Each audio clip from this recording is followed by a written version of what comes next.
Нэвтрэх зорчигч бараа тээврээс хяналт тавьдаг. За тэгээ үүний цаана одоо гадаад тулдаанд оролцогч мөн одоо аялал жуулчлал тээвэр гээд олон салбарын үйл ажиллагаатай уялдаг.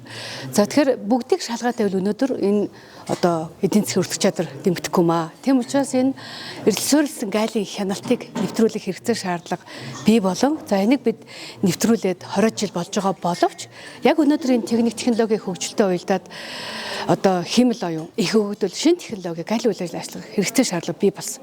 Тэгэхээр Монгол Улсын засгийн газраас энэ худалдаанд оролцох төрийн байгууллагуудыг одоо давхар зүйн хяналтыг бууруулах, хугацааг бууруулах гэдэг олон ажлуудыг хийж хэрэгжүүлж байгаа. Үүний нэг нь одоо бидний энэ өнөөдрийн төсөлд бүгд нэм Солонгос улсын олон улсын хамтын ажиллагааны байгууллага санхүүжилттэй 5.6 сая доллараар санхүүжилттэй төсөл ингээд хэрэгжиж байгаа юм аа. За энэ хэрэгцээр яг үхээр ердөөсөө хүнээс хамаарсан ажлууд буурах юм. Өөрөөр хэлбэл заримдаа бид нэр хилээр нэвтрэхэд энэ хил гайл нь хаана байгаа гэдэг мэддэггүй. Тэгэхээр яг үхээр ерөөсөө одоо ямар нэгэн байдлаар ерөөсөө та хуулиас ахиад байх юм бол үйл ажиллагаа маань маш хурдан явах ийм боломж хүрдэнэ. Ачаалал хэдэн хувь болж байгаа вэ? За бид нар одоо яг өнөөдрийн байдлаар бид нар улсын хилээр нэвтрэх одоо бараанд тавьж байгаа гайлын хэлтэй үдгээл бид нар өнөөдөр 67.3% бид нар шалахгүй явуулж байгаа. Өөрөөр бараагаа шалахгүй. Дараа нь бүрдүүлэлтийн дараа шалгана. Гайлын хэл бүрдүүлэлтийн дараа.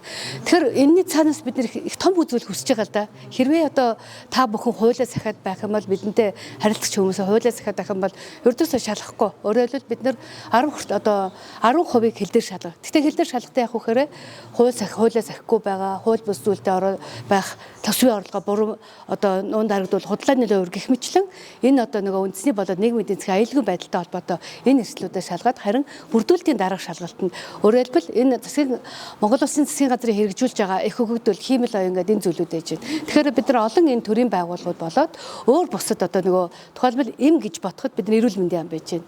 За хүнс хөдөө аж ахуй хөнгөн үйлдвэрийн бодлого гэх юм бол хүнс хөдөө аж ахуй хөнгөн үйлдвэрийн яам байж байна. За байгаль орчны асуудал байж байна. Ингээд бид өнөөдөр засгийн сангийн яамны доор ажилтдаг юм төрийн тусгай агентлаг боловч бид нар маань энэ Монгол Улсын хөгжилийн гол нэмэр оруулдаг. Тэгэхээр яг үхээр яг харьцуулаад хэлэх юм бол өнөөдөр бид нэр зээл авахд зээлийн хугацаанд төлөхгүй бол яадаг вэ? Хард өгтөй болно дээ үү? За зээлээ сайн төлөөд байвал яах вэ? Хөө буурна, зээлийн хэмжээл. За тэгвэл та бүхэн бид 650 орчмын олон улсын болоод Монгол улсын хууль тогтоомжийг хэрэгжүүлээд энэ хууль тогтоомжийг зөв мөрдөөд ингээд явах юм бол ердөөсөө галын байгууллагын хяналт маш хурдан төрөг шуурга болно. Өөрөөр хэлбэл бид нэр зүйл хүсэж байгаа л нэг 10% хэл дээр шалгаад за тэгээд дараа нь явах вөхөрөө төсвийн орлоготой холбоотой татврын байгууллагатай хууль сахиулах, хар тамхи, мансууруулах бодис.